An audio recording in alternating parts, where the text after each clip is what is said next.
We've been talking a lot about recruiting. USC's recruiting class 2026, number one in the nation.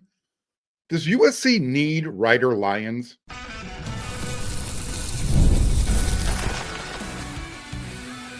You are Locked On USC, your daily podcast on the USC Trojans, part of the Locked On Podcast Network, your team every day. Fight on, everyone. I'm your host, Mark Culkin, and thanks for making Locked On USC. It's part of the Locked On Network, your team every day. Whether you're watching this show on YouTube, wherever you want to download your podcast, the show's always free, and you know how much I always appreciate your support. Today's episode is brought to you by FanDuel. Right now, new customers, you can get $200 in bonus bets when your first $5 bet wins. This is one of those times where you can use the F word, and we know how we use the F word when it comes to recruiting. It's going to make a lot of sense. Remember, recruiting is fluid. So last week, some of the On3 insiders, they put in their predictions. You know, they had Ryder Lyons. He's going to USC. The quarterback from Utah, from Northern California. His brother Walker Lyons is the tight end on USC's team right now. Well, again, USC has been predicted to land his commitment. This was despite the fact that USC already has a commitment from Jonas Williams, four-star quarterback, who was originally committed to Oregon, decommitted, decided he wanted to be a USC Trojan. And those same insiders who said, you know what, yeah, we're going to go ahead and give our crystal ball pick. We're going to say USC's getting him. Those same guys, when they put that prediction in, were already predicting the number one quarterback in the land, Jared Curtis, that he was going to pick Georgia over Oregon. He did.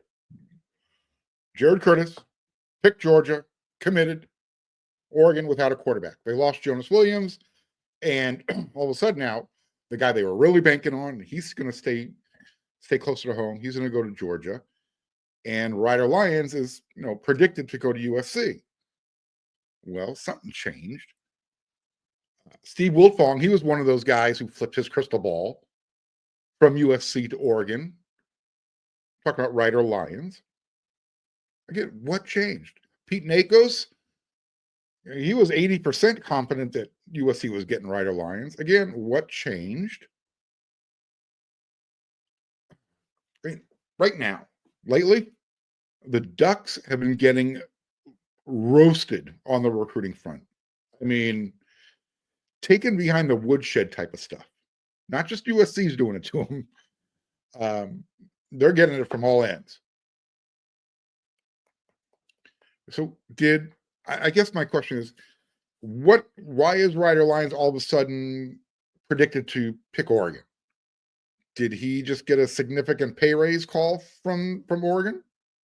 In other words, they know what he had a really nice offer, but all of a sudden, did he get a phone call saying, hey, you know what?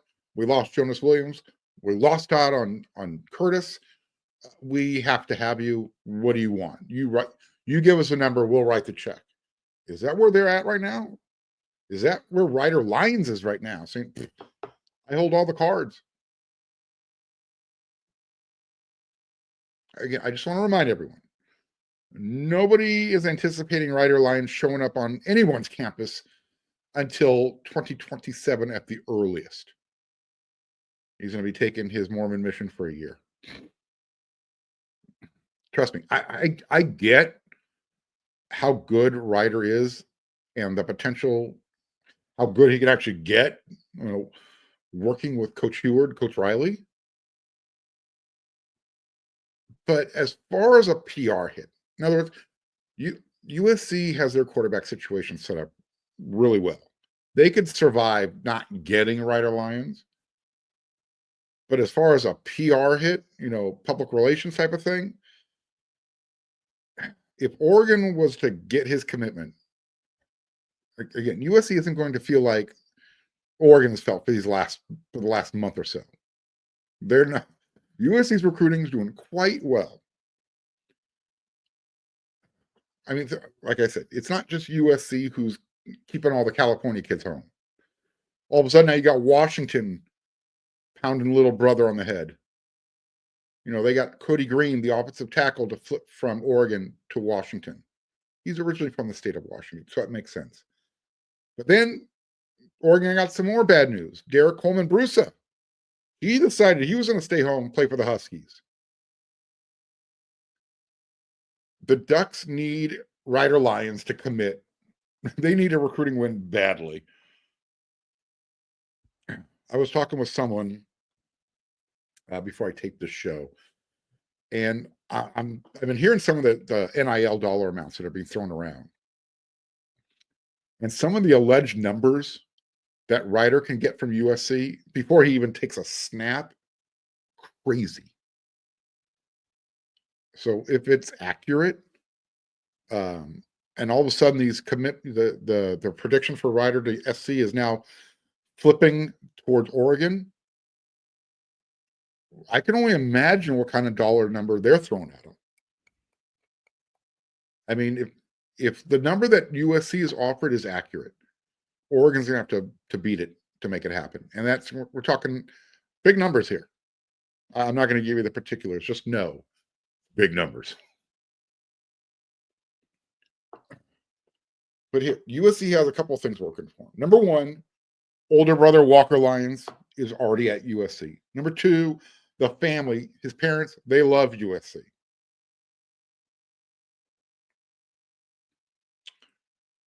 And as I mentioned, USC, if they weren't able to get Ryder just because, the money is that good, you couldn't blame them. I would get it. USC's they're in a good spot. This is why they can kind of take this PR hit loss, if you want to call it that, if it's going to happen. Again, these are just predictions. I'm not trying to spell doom and gloom. But let me just remind everybody USC's quarterback situation right now. So you've got Jaden Mayaba, who's probably going to be your starter this year. You've got Husan Longstreet warming up in the bullpen. And then you've got Jonas Williams, who's scheduled to arrive in 2026. So, of course, you want a quarterback in your 2027 class, which that's how USC was looking at Ryder Lyons. But if he's not part of the equation, at least you still have plenty of time to kind of chart a new course, so to speak, right? Start recruiting other quarterbacks. And they're already starting to do that. But just kind of remind everybody, don't forget, there's two things here. Number one, still 2 full seasons of football left before Ryder ever suits up, whether it's at USC, Oregon, whomever, BYU. And this is probably the most important thing to remember about quarterback recruiting. Talked about this before. Again, USC is not in a position where they have to worry about this, especially as long as Lincoln Riley is your head coach. Let me remind everybody, 60% of the quarterbacks who sign with us with a school out of high school, they end up transferring. So if you listened to the show a couple of weeks ago, I brought up the stat. In 2023, 62% of the Power 5 starting quarterbacks were transfers. That means 43 out of the 69 Power 5 teams, those starting quarterbacks had already transferred at least one time in their career. The year before that, in 2023 and 2022, it was just 45%. And I don't see that trend reversing itself anytime soon. Now, would I love to see Oregon fan crash out if Ryder picks USC? And so there's still no timetable. I'm assuming he's still going to take his official visits before he makes that decision. So again, would I love to see Oregon fans just totally crash out, take another L in the recruiting column? Hell yeah. I mean, again, there wouldn't be a bag of popcorn big enough for me to finish before I'm being done entertained. But at the same time, again, Oregon is now in a position where they need to pay for some positive public relations. They might not have any choice in the matter. They're going to have to overpay. So you know how they've been accusing USC of paying for their commitments? Guess what? To quote the great John McClane, welcome to the party, pal. Something like Oregon has been doing this anyways, but now it's kind of front and center.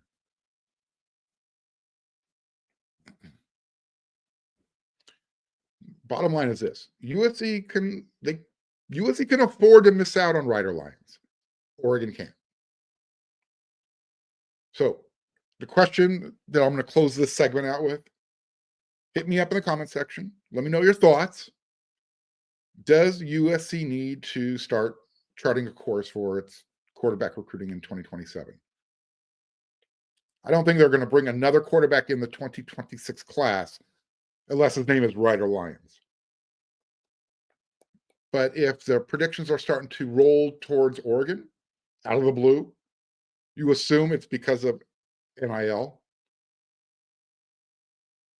Does USC, should they just start looking ahead and start focusing on the 2027 quarterback class? Let me know. If you're watching on YouTube, hit me up. If you follow me on X, let me know. Wherever you can find me, let me know. All right. A couple more segments to go. And we're just going to continue talking about recruiting. There's a lot to talk about.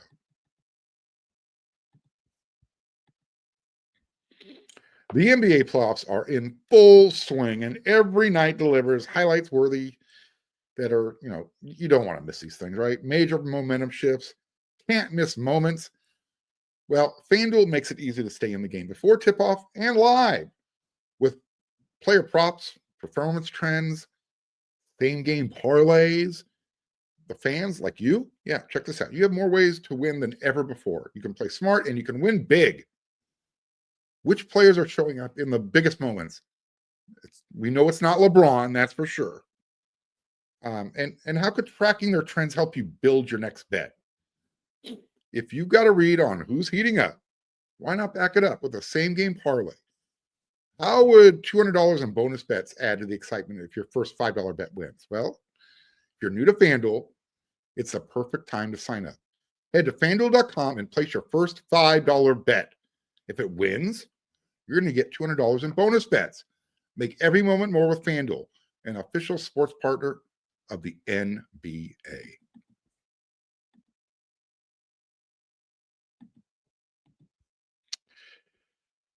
On one of this show's everyday listeners, his name's Mark Cordier. He sent me a message over there on X. Again, you want to talk with me, have a conversation, shoot me a question. I'll answer it here on the show. Anyways, Mark wanted me to break down USC's wide receiver coach, Dennis Simmons, his recruiting. He said, quote, "Thanks for all the great commentary and information regarding USC football. Would you comment and give your thoughts with the receiving recruits? Do you think our receiving recruiting has been average or better than average with Dennis Simmons as a coach since he's been there?" End quote. Let me start this way. Well, Dennis is the last man standing. Remember, it was him, it was Alex Grinch, and it was Benny Wiley who jumped on the airplane from Norman, Oklahoma, flew out to LA, and made this whole thing happen. Those were the guys who got on the airplane. Alex Grinch is now the defensive coordinator at University of Central Florida. I don't know, maybe that's why Chasen Johnson wanted out of the program after ending the season as a starter over there. Just saying. We know, because we talked about it here on the show, Benny Wiley, strength and conditioning coach, was just recently let go, like last week recently. Oh, by the way, we're still waiting for the next strength and conditioning coordinator to be named. Maybe this week, I'm thinking. Hint, hint. You really want to have someone in place as these young men head off into the offseason so they know what their routine's going to be, kind of know how to show up at PRPs and fall camp. But back to Dennis Simmons. His official title, he is the assistant head coach on offense. He's / outside wide receivers coach. And he's also the offensive passing game coordinator. He's also Lincoln Riley's good friend, fishing buddy. If you're looking for a Cliff Notes version of Coach Simmons, as far as his eye for evaluating talent and recruiting, okay, here's the short version answer. So far throughout his career, he's coached 20 NFL draft picks, including 5 first rounders. Not bad, right? As far as his wide receiver recruiting since he's been at USC, well, that was the question. Well, again, he showed up for the 2022 season. Short notice, not a lot of time to recruit. Nevertheless, that 2022 recruiting class included, and I'm going to put Ray Brown in there at wide receiver, athlete. CJ Williams, both of those guys from Mater Dei. CJ, after his first year at USC, he transferred to Wisconsin. Ray Brown, he's at Arizona State. Neither have really done a whole lot since they've left the program. Ironically, believe it or not, Ray Leak's best season in college was his freshman year at USC. But he wasn't happy with the way they were planning to use him, and he got a little impatient. And when he was sent to the scout team, he decided he was going to jump in the transfer portal. So there you go. So those were the guys that USC brought in through the high school ranks. And then in the transfer portal, Mario Williams from Oklahoma, Brendan Rice from Colorado, Jordan Addison from Pitt, Terrell Bynum from Washington. We know Jordan Addison was already a finished product, right? He had already won the Bolitnikoff Award the year before. He came over to USC, put up good numbers, got hurt, didn't put up the numbers many anticipated, but he still ended up being a first-round draft pick. And then Brendan Rice, excuse me, his numbers got better at USC, but for some reason, he's still trying to find his place in the NFL as well. The other guys, Terrell Bynum, Mario Williams, good luck, right? And then in 2023, USC's first full recruiting class with Lincoln Riley and Dennis Simmons, they kind of hit a big in the wide receiver recruiting. You would definitely, from the outside looking in, say, this class deserves an A+, right? You had 2 5-stars. You had Zachariah Branch and Deuce Robinson. I know that Deuce Robinson was kind of considered a tight end. USC recruited him as a big wide receiver, and that's the role he played. So those are the 2 big names. You also had Makai Lemon from Los Alamitos and Jacoby Lane. And then they brought in Dorian Singer through the transfer portal from Arizona. Branch, Robinson, those were the highest rated guys. Those are supposed to be the can't miss dudes, right? Zachariah, he had that great freshman season, All-American. A lot of it was earned, on special teams, returning kicks and punts. But he was the only guy to, have return a kickoff, return a punt, and have a receiving touchdown in the same year. Deuce showed signs, but he was juggling 2 sports, baseball and football.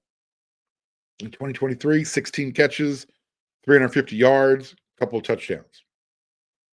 The following year, last year in 2024, he had 23 receptions, so 7 more than his freshman year, almost 400 yards, 396. So again, these aren't big jumps from freshman to the sophomore seasons, but he did have 5 touchdowns.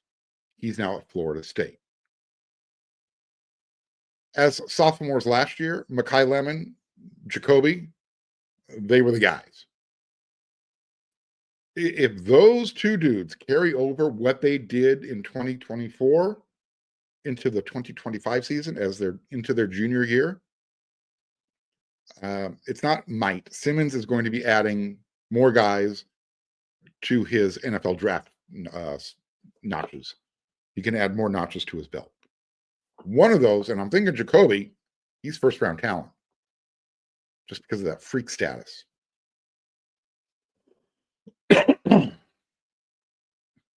In 2024, USC is a little light in the loafers when it came to wide receiver recruiting. Not a lot of weight there. You had one guy, Xavier DJ Jordan. He was the one guy out of high school. They were supposed to get two. Ryan Pelham was supposed to be the other guy, but he flipped on signing day. Now he's just trying to get his life in order.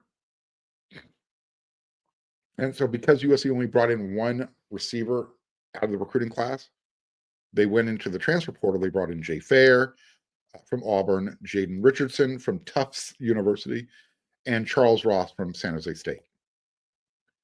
Fair and Richardson, right now, they're competing for spots in the rotation. DJ himself, he's going to get a chance this year after he redshirted his freshman year. Combination of, a little bit of injury, maybe some maturity issues that he had to adjust, just taking that next step to college. He wasn't an attitude problem. That's not where I was going with maturity. It's, again, just understanding that things are done differently in college. That's all. He looks ready now. And then in this most recent recruiting class, 2025, Corey Sims is already enrolled. He's going to get some early chances in those first two games. See what he can do. Remember, it's Missouri State, Georgia Southern. Depending on how he does during the summer, fall camp, and in those first couple of games, we'll see how he continues to grow as far as being part of the rotation. It never hurts to enroll early. And Corey looks like he's going to have one of those types of bodies that once it fully matures, you're going to go, okay, that's a dude. And then again, in the transfer portal, you brought in Prince Strawn from Boise State. And you got Zacharias Williams from Utah. He's got 3 years of eligibility left still. Remember, Kyle Whittingham, Utah's head coach, said if they were to play a game tomorrow, he was going to be their wide receiver one. And now he's on USC's roster. And then you got a whole bunch of speed that's going to be showing up this summer. You've got Romero Eisen and Tanuk Hines. Those are the two wide receivers that are coming in besides Corey Simmons in the 2025 class. Now, you want to look ahead? We'll call it incomplete at the moment, but Dennis Simmons' 2026 recruiting class looks pretty good. You've got Jamiron Tron Baker. You got Trent Mosley. Those are the two California wide receivers. You've got Cohen Brown from Texas. You got Luke Weaver, also from California. So that's 4. You might be saying, well, how come you guys couldn't get one of those two from Mater Dei? Caden Dixon Wyatt or Chris Henry. Chris Henry was always going to Ohio State, okay? He was just going to high school in Mater Dei he wanted to be part of the best competition. Trinity League, you play in the Trinity League, and they're out of conference schedule. You're playing a team every single week. So he was going to be tested. And then Caden Dixon Wyatt, I mentioned this on a previous episode of Locked on USC. He's from Northern California. Not that it really makes a difference, but he just never felt that relationship really never developed with USC. So he's also going to Ohio State. See what happens. You never know. So overall, I would give Coach Simmons a solid B when it comes to recruiting since he's been at USC. Maybe even a B+. I think they made the right choice. You brought in 4 number 1 type of wide receivers in the 2023 class. The fact that they kept 2 and they picked the 2 they wanted, Jacoby and Mackay. Those guys are going to the NFL. Right now, there's question marks about Zachariah and about Deuce. So yeah, I have no questions about Coach Simmons and his eyes for evaluating wide receiver talent. He's got a resume that speaks for itself. You look at the guys who he's developed while he was at Oklahoma or at Texas Tech, Michael Crabtree come to mind. he's done okay. So, Mark Cordier, I hope that answers your question. Anybody else out there, you got questions you want me to answer on the show? Find me on YouTube. Hit me up in the comments section. We got one more segment to go. And again, this is all about recruiting.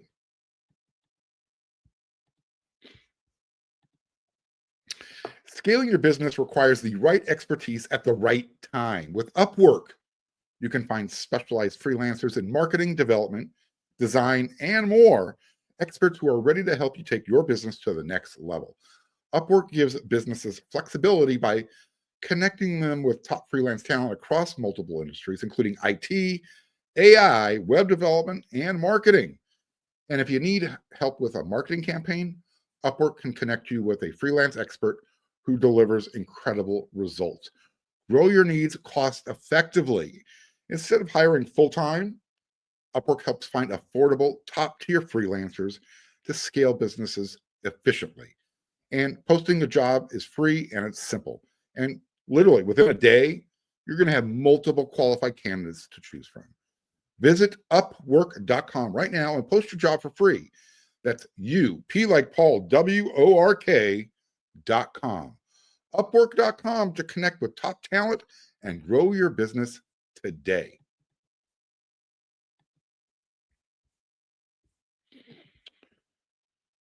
Can anyone explain USC's 2026 recruiting success so far? Because it doesn't make sense. You've got Coach Riley, his teams coming off back-to-back, let's just be honest, subpar seasons. 8-5, 7-6. Those aren't good. And yet, after you had 2 consecutive recruiting cycles where USC's recruiting class was ranked 15th or lower, according to On3, all of a sudden they're looking to bounce back, right? And they're going to have, at the moment, they're going to have the best class of Lincoln Riley's tenure at USC. We're at the beginning of May, and the USC has the #1 recruiting class in the country. 27 commitments. That's double every other Power 4 program. Why? Why is USC so far and beyond above everybody else right now? At least as far as number of commitments. Of the 27, you've got 2 5-stars. I know for those of you out there who this is the only thing that matters, they've got 2 5-stars. They've got 13 4-stars. They got another 11 3-stars. And a bunch of those guys are literally standing on the edge of being bumped to a 4-star. When the re-rankings come out again at the end of summer, check it out. So the question is, why? What is USC doing differently? What changed so dramatically? Well, if you ask Brandon Lockhart, who told On3's Chad Simmons, this is what happened. The culture is changing back to the old one. The staff is recruiting the hometown kids harder. They want to keep the best in California home. And when I first committed, it wasn't like that. Kids were going out of state. The coaches were not recruiting the same way, and that has all changed. He added, the best football is played in California. So keeping the best players home changes the culture and has the best playing for the best in-state program. Over the next few years, you will see a big change in the USC football program. The energy level is different. The feel inside the stadium will be different. And the level of play on the field will be different, end quote. All right. So who's next? Who else wants to speak up? How about Samote Katanga? Katawana. I apologize. I got to get these names down right. Well, he's another guy, local hero, hometown commit, plays edge. He's the best one in the state. This is what he had to say. Talanoa Ely is a big target. I went after Trent Mosley, and we got him. I wanted Tom, and he flipped from Oregon. This is Mote talking. It's a brotherhood up there right now. I just tell Talanoa, look at who is committed. It's an easy decision. Be that hometown hero. See the vision that Coach Riley has. The old USC is coming back, and we're going to be even better. So that's what's changed. The California high school commits are feeling USC again. USC is putting their hands all over them. As they say, they're showing them the love. So that's what's changed.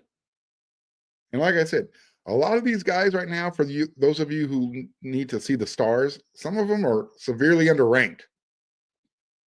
Madden Reardon is not a 3-star. He's a 4-star. Expect him to get that eventually. Tron Baker, again, probably going to see a star bump. So again, and it's such a dramatic change. And it can't just be about, well, we're sticking around, we're focused on the California kids. NIL's played a role, but it's not at the top. It's probably like 3rd or 4th on the list. It's the staff they put together.